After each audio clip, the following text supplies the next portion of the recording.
Hello good morning dear YouTube learner. आज मैं इस वीडियो में आपके लिए बायो का न्यू चैप्टर लेके आई हूँ और इस क्रैश कोर्स को मैं पहले ही बता दी हूँ कि 20 दिन में ख़त्म कर दूँगी, तो 20 दिन से पहले ही ख़त्म हो जाएगा। बस अलर्ट होके पढ़िए जिसका भी इस बार एग्ज़ाम है। आज के इस वीडियो में जितने भी previous year question biology chapter 2 श्वसन से पूछा गया है उसको रिवीजन करेंगे। फिर उसके बाद श्वसन के बाद जो है उत्सर्जन या परिवहन, सारे चैप्टर एक एक करके केवल प्रीवियस ईयर क्वेश्चन पढ़ेंगे। ये सब मेरा नोट है पहले का, इसमें बस ऐड किया हुआ प्रीवियस ईयर क्वेश्चन यहाँ से है। आज मैं प्रीवियस ईयर क्वेश्चन स्टार्ट करती हूँ और उसके बारे में फिर डिटेल से बताऊँगी। सबसे पहले ऑब्जेक्टिव क्वेश्चन से स्टार्ट करती हूँ। जीवों के शरीर में ऊर्जा का उत्पादन किस क्रिया के द्वारा होता है? तो श्वसन की क्रिया के द्वारा। आप जानते हैं कि श्वसन क्या है, जो हम एयर लेते हैं। यहाँ पे पहले ही हम पढ़े थे कि श्वसन एक जैविक प्रक्रिया है जिसमें वातावरण से लिए गए ऑक्सीजन के द्वारा भोज्य पदार्थ का ऑक्सीकरण होता है, जिसके फलस्वरूप कार्बन डाइऑक्साइड, जल तथा ऊर्जा उत्पन्न होता है। तो आपके ऑब्जेक्टिव में यही पूछा गया था पिछली बार कि जीवों के शरीर में ऊर्जा का उत्पादन किस क्रिया के द्वारा होता है। तो इसका आंसर हो जाएगा सही उत्तर श्वसन। पचे हुए भोज्य पदार्थ से ऊर्जा के उत्पादन में भोजन के अणुओं का क्या होता है? मतलब जो मेरा भोजन पच जाता है उससे ऊर्जा के निर्माण होने से पहले उसका क्या होता है, भोजन का क्या होता है कि उससे ऊर्जा बन जाता है, तो ऑक्सीकरण होता है। समस्त जैव क्रियाओं में रासायनिक ऊर्जा के सार्वजनिक वाहक का क्या नाम है? जितने भी जैव सेल होते हैं उसमें रासायनिक ऊर्जा का वाहक, मतलब एक जगह से दूसरे जगह जो ले जाता है, उसका नाम क्या है? एटीपी।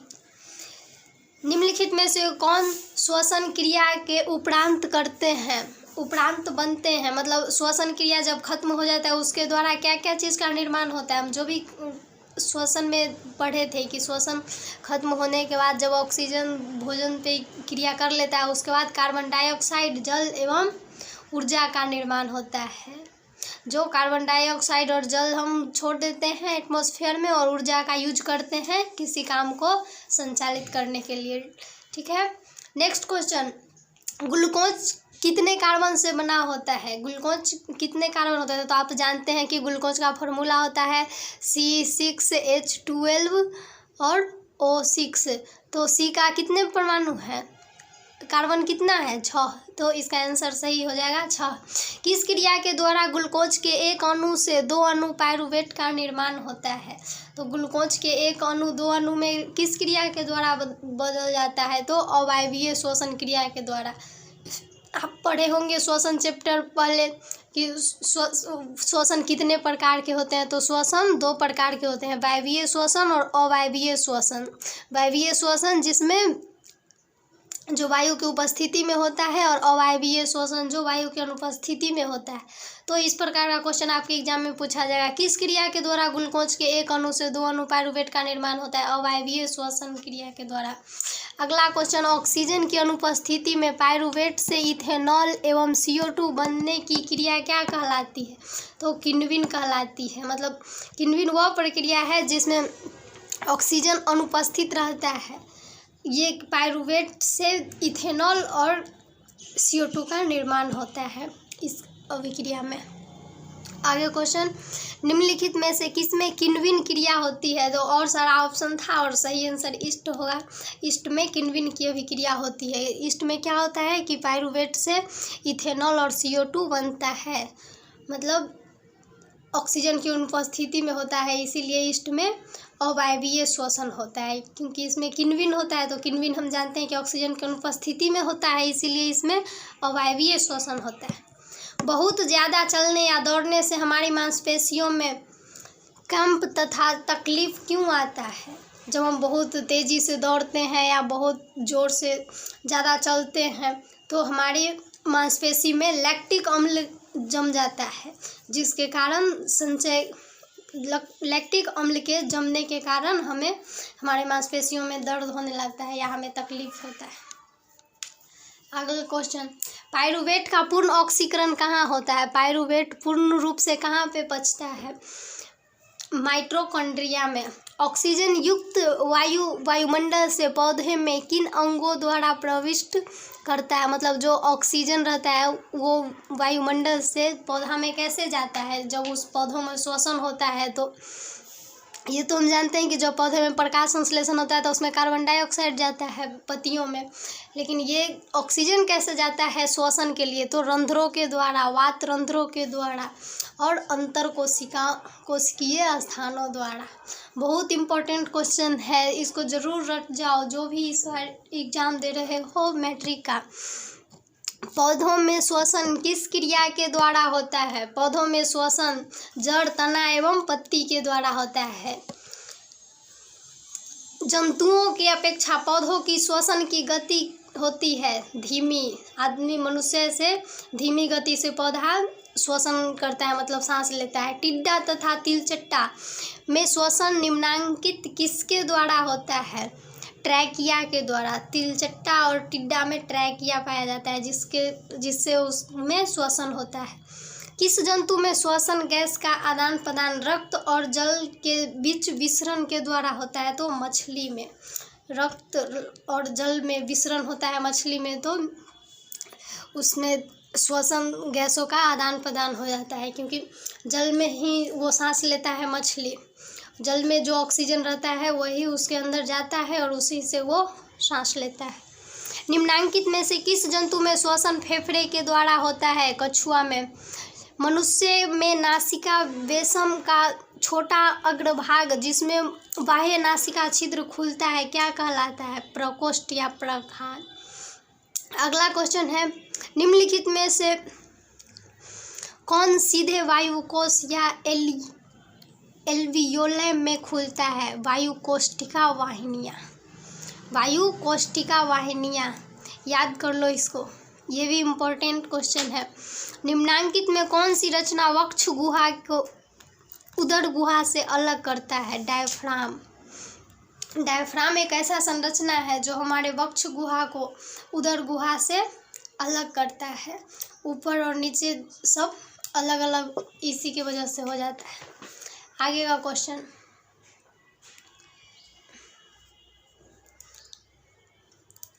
श्वसन के दौरान जब पसलियों के बीच स्थित पेशियां संकुचित होती है तब वक्ष गुहा फैल जाता है। जब हम हवा लेते हैं तो क्या होता है, जो सभी पसलियों के बीच जो पेशियां स्थित होती है, जो भी नसें रहती है, वो सिकुड़ जाता है, तो उस समय क्या होता है, वक्ष गुहा फैल जाता है। सीरिये रक्त में ऑक्सीजन की मात्रा वायुमंडलीय हवा की अपेक्षा कम होती है। मतलब वायुमंडल में जितना ऑक्सीजन रहता है उसके मात्रा में सीरिये रक्त में कम होता है। आगे का क्वेश्चन है, एक कोशिकीय जीव जैसे अमीबा, पैरामीशियम में श्वसन गैसों का आदान प्रदान निम्नलिखित में किसके द्वारा होता है? अमीबा और पैरामीशियम में श्वसन गैसों का आदान प्रदान कोशिका झिल्ली से विसरण द्वारा होता है। निम्नलिखित में से श्वास नली या ट्रैकिया के लिए क्या सही है? साखित या वायु से भरी होती है। श्वास नली या ट्रैकिया क्या होता है, वो वायु से भरा होता है। निम्नांकित में कौन मानव श्वसन तंत्र का भाग नहीं है? तो गिल्स। गिल्स आदमी में होता है? नहीं होता है, ये केवल मछली में पाया जाता है, इसीलिए ये मानव श्वसन तंत्र का पार्ट नहीं है। ऑप्शन में और था लेकिन सही गिल्स था, इसलिए मैं केवल सही आंसर लिखा।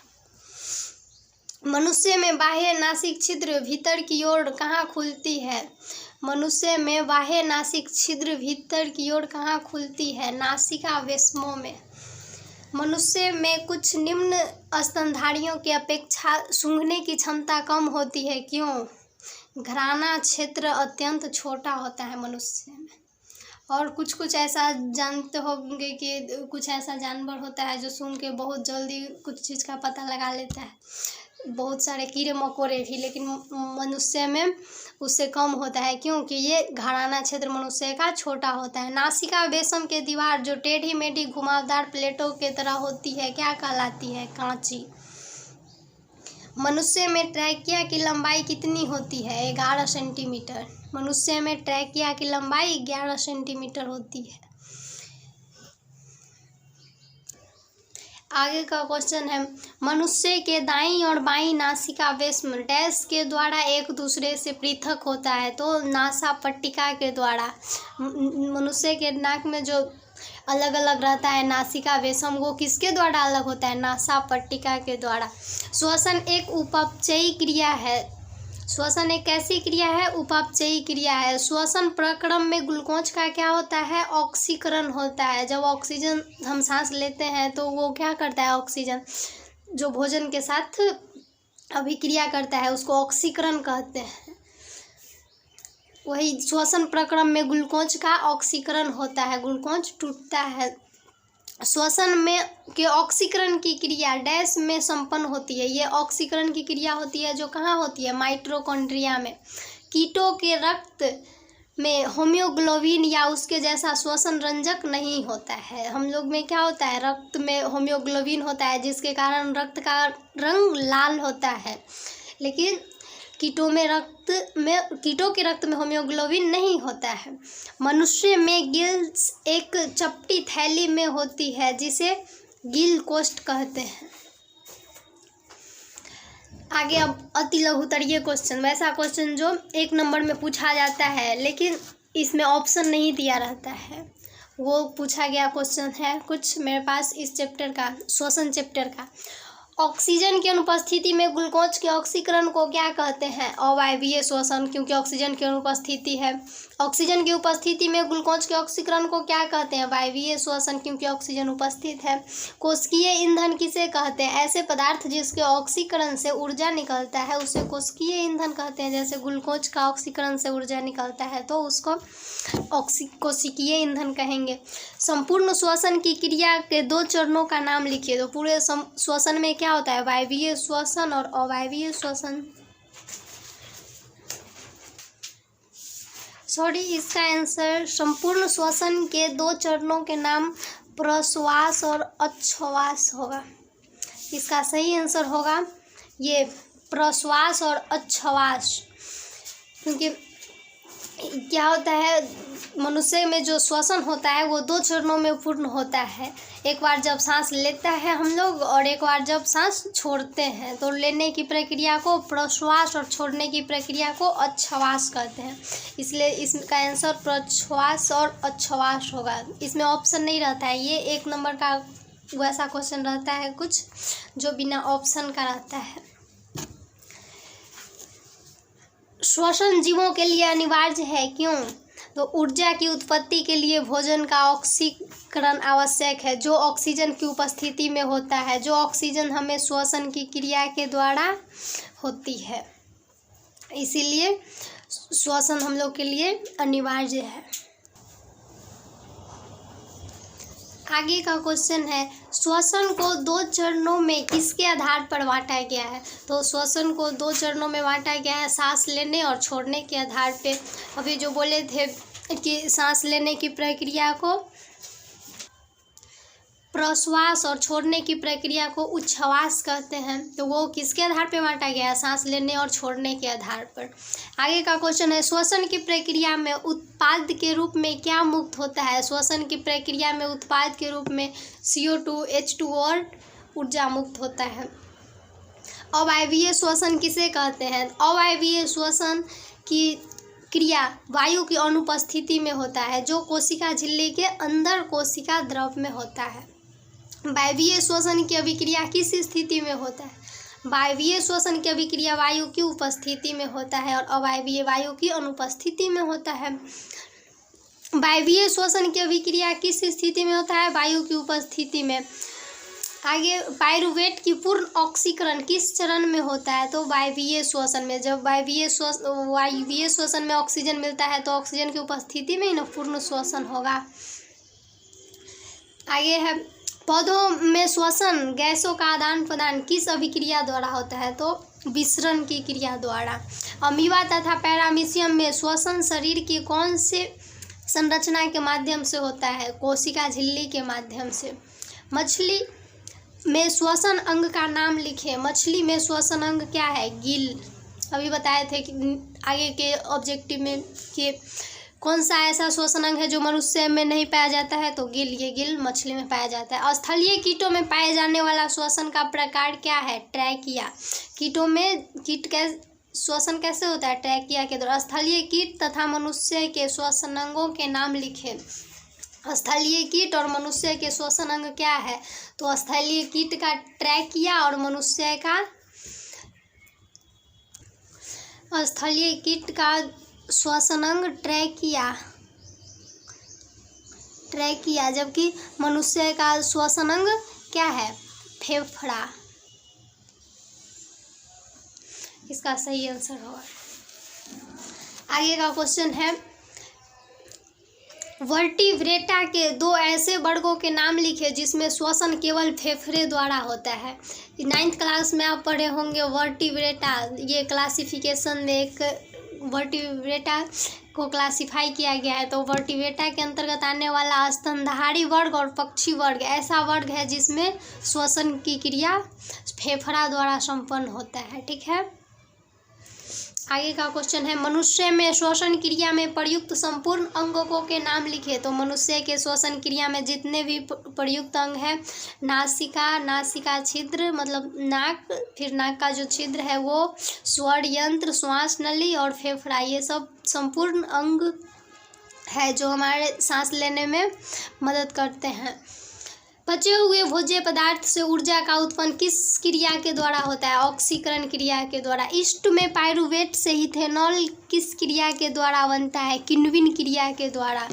ज़्यादा चलने से हमारी मांसपेशियां में कैंप किस यौगिक के निर्माण से आता है? लैक्टिक अम्ल से। ये बहुत एग्जाम में पूछा जाता है बार। ज़्यादा चलने से हमारी मांसपेशियों में कैंप किस यौगिक के निर्माण से होता है? लैक्टिक अम्ल से। आगे का क्वेश्चन है,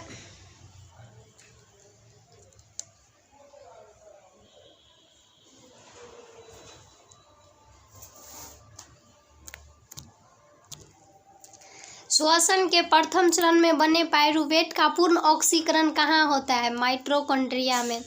ग्रासनी कंठद्वार के बीच कहाँ खुलती है? स्वर यंत्र में। हमारे जो ग्रासनी होता है गर्दन के पास, वो कंठद्वार में अलग अलग हो जाता है। तो कंठद्वार के बीच कहाँ पे अलग होता है? उस अलग होने वाला जगह को स्वर यंत्र बोलते हैं। प्रत्येक श्वास नली फेफड़े में प्रवेश कर विभाजित होने के बाद कहाँ खुलती है? अल्वियोलाई में। मनुष्य के शरीर में फेफड़ा कहाँ उपस्थित होता है? वक्ष गुहा में। मनुष्य के शरीर में फेफड़ा वक्ष गुहा में उपस्थित होता है। ये वक्ष गुहा जहाँ फेफड़ा उपस्थित रहता है मनुष्य के शरीर में, उसको क्या कहते हैं? वक्ष गुहा कहते हैं। आगे का क्वेश्चन नंबर 27। ये सभी 1 नंबर में पूछे जाने वाले क्वेश्चन हैं। वक्ष गुहा के पश्चात में अवस्थित एक गुंबद के आकार का संरचना को क्या कहते हैं? डायफ्राम। अभी बताए थे न, जहाँ फेफड़ा उपस्थित रहता है उसको वक्ष गुहा कहते हैं, और वक्ष गुहा के पीछे एक गुंबद के आकार का संरचना उपस्थित रहता है जिसको डायफ्राम कहते हैं। हीमोग्लोबिन कहाँ उपस्थित रहता है? रक्त में। रक्त से फेफड़े में आया कार्बन डाइऑक्साइड के बीच हवा के साथ निकलने की क्रिया को क्या कहते हैं? उच्छ्वास। मतलब सांस छोड़ने की प्रक्रिया को उच्छ्वास। श्वासोच्छ्वास का नियंत्रण कहाँ से होता है? पश्च मस्तिष्क से। पश्च मस्तिष्क के मेडुला भाग, मतलब हमारे पीछे माथा के पीछे के भाग से श्वासोच्छ्वास का नियंत्रण होता है। श्वसन केंद्र मस्तिष्क के किस भाग में अवस्थित होता है? पश्चिमी भाग में, मतलब पीछे के पार्ट में। अब है लघु उत्तरीय प्रश्न, 3 मार्क्स में पूछे जाने वाले प्रश्न। श्वसन सजीवों के लिए क्यों अनिवार्य है?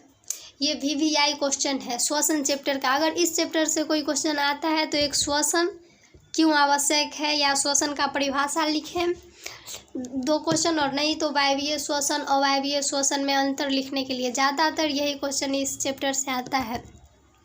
श्वसन सजीवों के लिए क्यों अनिवार्य है? मनुष्य को किसी भी कार्य को संपादित करने के लिए किस चीज़ की ज़रूरत होती है? ऊर्जा की आवश्यकता होती है, एवं ऊर्जा हमें भोजन के ऑक्सीकरण से मिलता है। अतः भोज्य पदार्थ का ऑक्सीकरण के लिए श्वसन आवश्यक है। इसको याद कर लो। अगर स्क्रीनशॉट लेना चाहते हो बच्चों तो स्क्रीनशॉट ले लो, ये आपके लिए बहुत अनिवार्य है।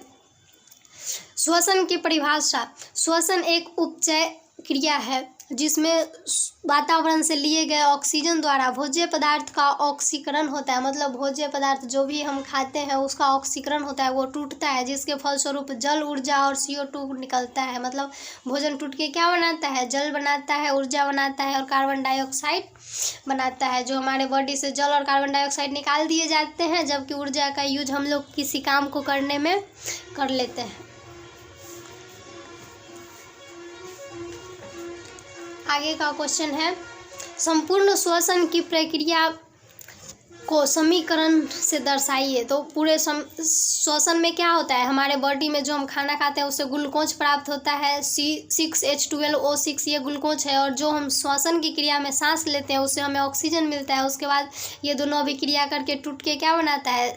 6 अणु H2O जल बनाता है, 6 अणु कार्बन डाइऑक्साइड बनाता है और 686 कैलोरी ऊर्जा का निर्माण करता है, जो हमारे लिए काम करने के लिए हेल्प करता है। तो ये समीकरण याद कर लो।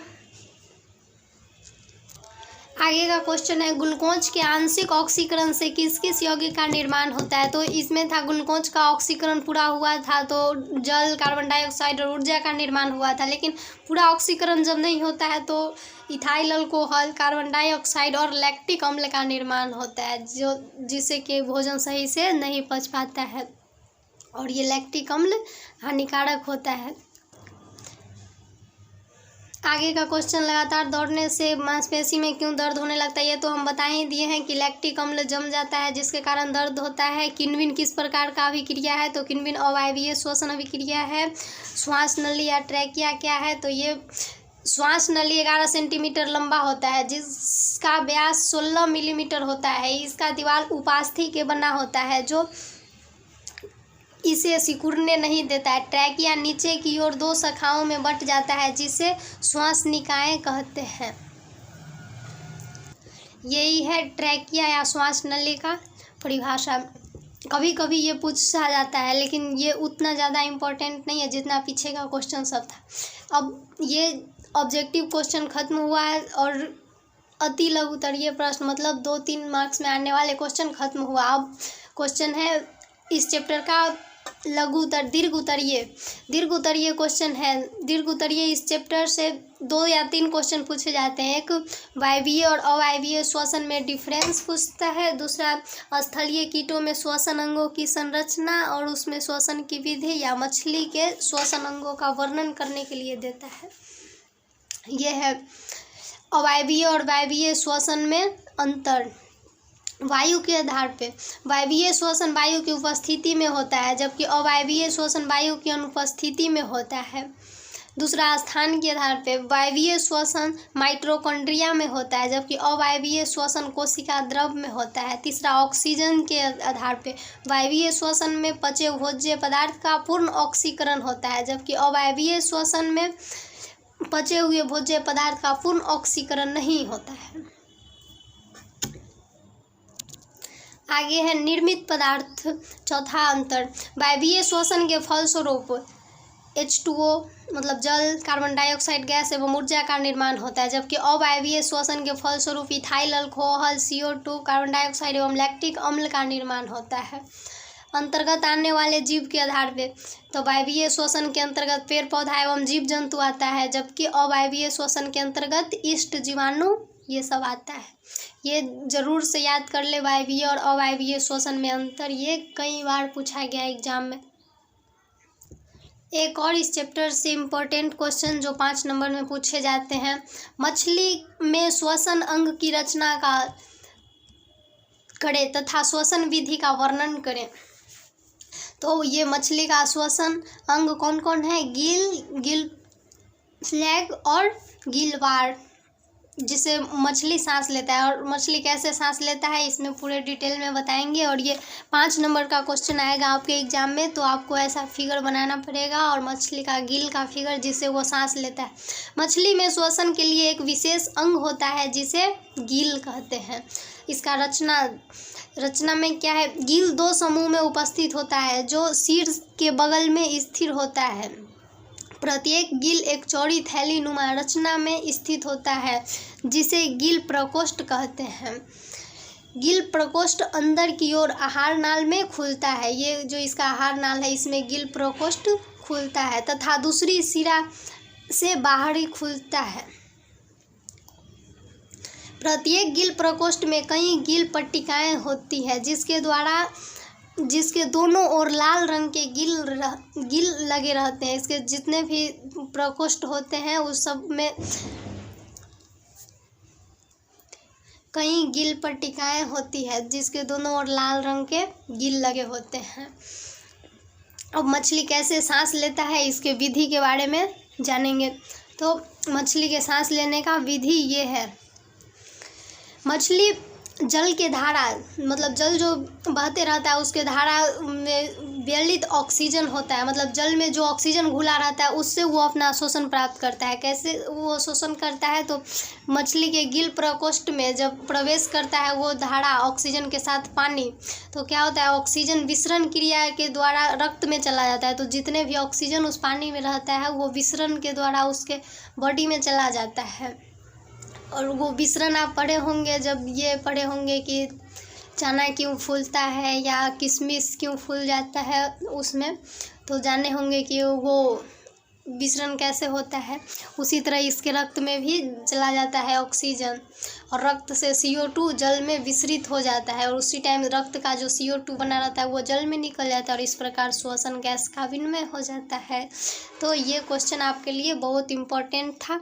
आज चैप्टर 2 ख़त्म हुआ। अब अगले दिन नेक्स्ट चैप्टर पदार्थों का परिवहन, जो बहुत इम्पोर्टेंट चैप्टर है।